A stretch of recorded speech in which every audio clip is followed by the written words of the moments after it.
A ver, entonces seguimos. Oye, entonces no es abuso, es plenitud, porque está en la potestad, lo tiene la Constitución y simplemente ejerce el poder que le concede la Constitución al presidente. Así es. Entendido de esa manera, ¿no? Entendido de esa manera. Y entonces muchas asociaciones civiles abusaron del membrete, de la figura jurídica, se volvieron donatarias para utilizar los recursos que el Estado cedía para hacer negocios, para mercantilizar los apoyos sociales. Esa parte está acreditada. No hay manera de hacer una defensa a ese viejo modelo. Por desgracia, siempre que hay una oferta de un cambio de régimen, se tiene que hacer tabula rasa, es decir, se tiene que barrer con todo para, digamos, resolver el problema de raíz. Esa es parte, digamos, de la fórmula. Cuando se propone un cambio de régimen auténtico, si esa no hubiese sido la oferta, pues probablemente se hubiera dejado correr el mismo modelo, quito a unos, pongo a otros, pero no, aquí se decidió quitar todo porque era perfectamente claro que había un tráfico de influencias por parte de estas ONGs, de la autonombrada sociedad civil, y por otro, en el caso de Martita Sahagún, la esposa del expresidente Vicente Fox, que utilizaba su asociación civil para concentrar todos los recursos que iban destinados a proyectos sociales. ¿A las asociaciones? A las asociaciones civiles, pues esta asociación, ahora no recuerdo el nombre, Vamos México. Terminaba por monopolizar todas esas donaciones y transferencias de recursos en pro de quién sabe qué agenda. Entonces, me parece que hay que ser ahí objetivos con ese diagnóstico, ¿no? Ser objetivos. Hay comentarios, igual han venido aquí exponentes de las asociaciones civiles y han hablado de que pues arbitrariamente el presidente agarró de tajo y dijo, se van. Y no sé si fue en enero de este año, no, en enero del año pasado, desapareció el Instituto Nacional de Desarrollo Social. ¿Tienes alguna opinión a ese respecto? Es decir, ¿sabes las funciones que hacía el instituto? Formaba a los grupos, capacitaba a grupos marginales, conformaban las asociaciones, les otorgaban el famoso CLUNY, y esto los hacía aspirantes a participar en las convocatorias que el mismo Estado promulgaba a través de las diferentes secretarías que eran Agricultura, Educación, etcétera, y podían participar y los mejores proyectos pues eran beneficiados con un recurso para que este recurso se destinara a ciertos servicios asistenciales, por un lado, pero también para la capacitación de grupos emergentes de la sociedad donde requerían de una orientación para emprender, para lograr ser autosustentables. ¿Tú qué opinión tienes a eso? A ver, hay un punto ahí. Nosotros estábamos hablando hace un momento de que la oferta de este gobierno era cambiar el viejo sistema de intermediación. Bueno, la segunda apuesta en este nuevo régimen es que todo apoyo social, todo apoyo de gobierno se entregue de manera directa al ciudadano. Eso a mí me parece algo muy audaz y que tiene fuertes implicaciones político-sociales. Una de ellas es desestructurar este esquema que aparentemente funcionaba para habilitar a ciertos grupos que pudieran conformarse en organizaciones formales y luego de ahí obtener la famosa CLUNY, un requisito fiscal para poder ser donatarias. Así es. Bueno, pues esa es parte de la apuesta de este sistema.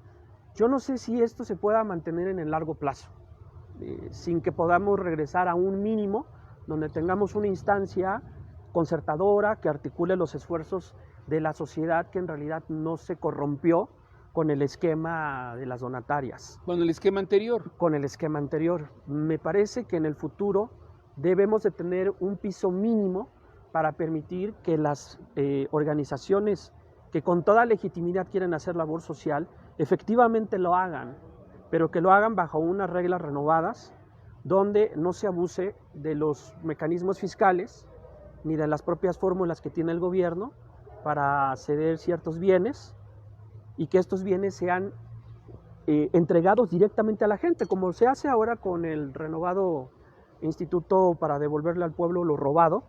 El propósito de ese instituto es darle a la gente directamente los bienes que son incautados a las organizaciones del crimen organizado, que se incautan a los grupos o aquellas personas que hayan delinquido. Bueno, pues ese esquema es el esquema que el gobierno quiere mantener. A mí me parece que en el futuro tendrá que hacerse alguna modificación para que la sociedad organizada sí pueda tener la oportunidad de presentarse a realizar sus labores de asistencia social, bajo nuevas reglas. ¿Tú ves que haya una motivación del presidente? A ver, esta es una pregunta pues muy audaz, por no decirlo de otra manera, es decir, no podemos saber qué piensa el presidente, no somos clarividentes, ni pitonizos, ni brujos, ¿no? Pero yo presumo y creo que habrá ciertas rectificaciones en el siguiente tramo, pensando que Morena continúe en el próximo ejercicio de gobierno. Quizás el jalón fue muy fuerte al principio, como la estira la liga. ¿Te acuerdas de aquello de teoría de juegos, donde la amenaza del gallo y la gallina, ¿no? Y la guerra de sexos de uno a uno? Entonces, yéndonos a la teoría, tú que eres politólogo, doctor en ciencia política, en la teoría de juegos, a mí me parece que el presidente también va a buscar la guerra de sexos, ¿no? O sea, hagámoslo juntos, primero una parte yo y otra parte tú, y yo creo que llegó en un principio pues estirando la liga, la amenaza de la gallina, ¿no?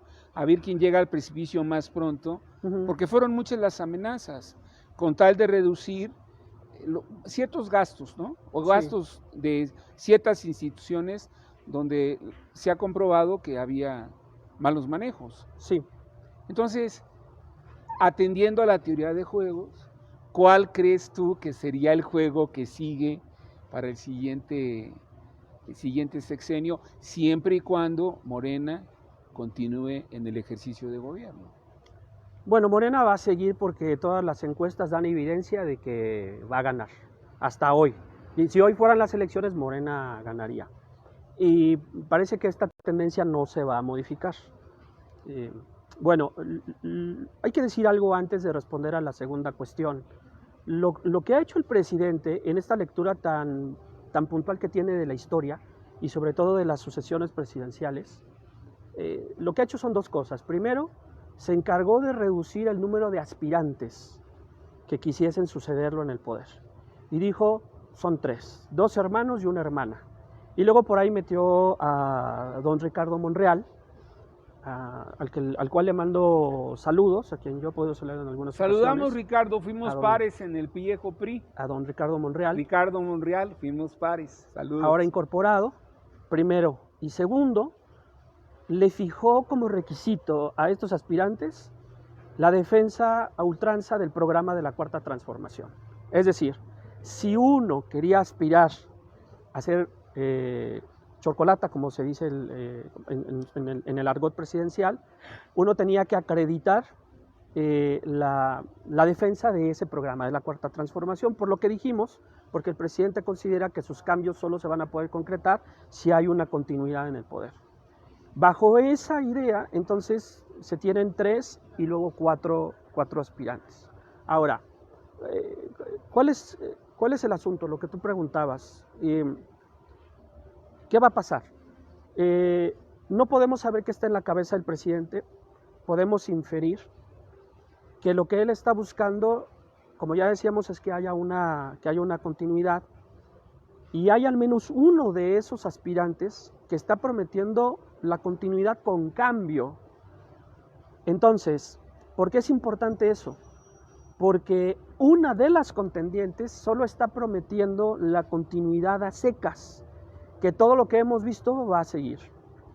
pero se necesita, no sé si una rectificación, pero al menos sí una adecuación de lo que son los grandes cambios para que estos se mantengan en el tiempo. Y el único que está prometiendo estas adecuaciones, es decir, continuidad con cambio, continuidad con adecuaciones, es Marcelo Ebrard. Me parece que si el presidente, en un acto de racionalidad histórica, está consciente de que a su proyecto transformador le hacen falta adecuaciones, tendría que optar por alguien como Marcelo Ebrard. Porque la mera continuidad de su proyecto, incluso aunque se siga, digamos, con ciertas rectificaciones mínimas, por así decirlo, eso no va a garantizar que su proyecto se pueda consolidar. El proyecto del presidente necesita adecuaciones y Claudia Sheinbaum no está planteando ese escenario. Por eso yo creo que en esta comparación el aspirante que mejor le garantiza la consolidación de su proyecto es Marcelo Ebrard, porque él en una lectura maquiavélica de la historia dice se necesita continuidad, pero esa continuidad requiere cambio. ¿Qué lectura maquiavélica? Recuérdalo, ¿no? Sí. Vamos a alguna tesis académica para ejemplificar al auditorio. Pues más que académica es teórica. ¿Teórica? Sí. Los libros que uno lee en la carrera o en la universidad, me parece, Juan, que no deben de ser vistos como libros académicos. Nicolás Maquiavelo, político florentino del 400 italiano, del posterior, digamos, a la revolución humanista, él era básicamente un político practicante que echaba mano de la teoría para resolver problemas prácticos. Antes que nada era un diplomático y él tenía muy clara la visión de la política porque podía comprender los conflictos entre los estados.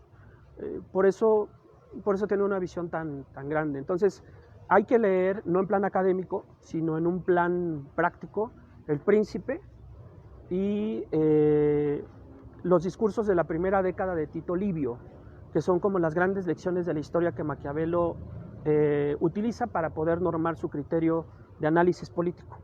Entonces, sin lugar a dudas, el gran maestro del cambio con continuidad es Maquiavelo.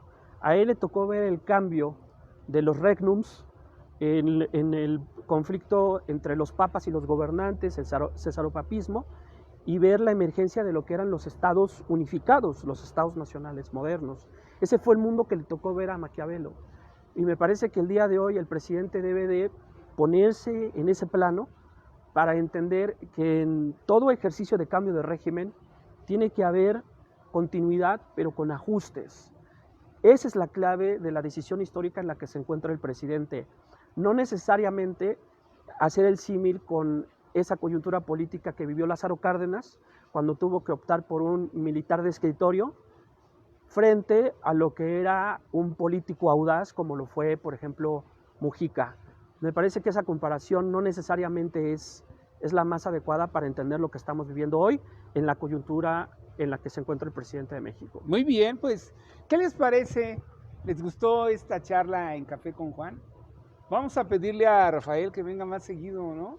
Que nos ilustre, que nos dé pista histórica, ya no voy a decir política, sino histórica, porque tienes razón, estas relecturas nos refieren más que citas académicas, visiones históricas. La historia se recicla, se repite, se acomoda a una nueva circunstancia, me parece, y hay que leer a Maquiavelo. Sí, ¿no? Hay que leerlo.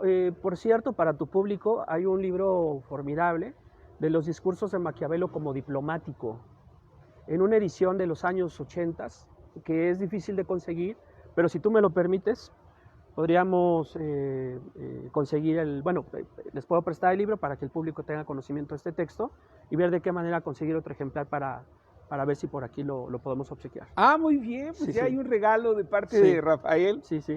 Nos vamos a tener que despedir, nos vamos a tener que ir porque ya está llegando el mariachi, son las 3 de la tarde y Carlitos Marín no ha comido, así es que ahorita va a comerse un taco de barbacoa, carnitas, ¿de qué?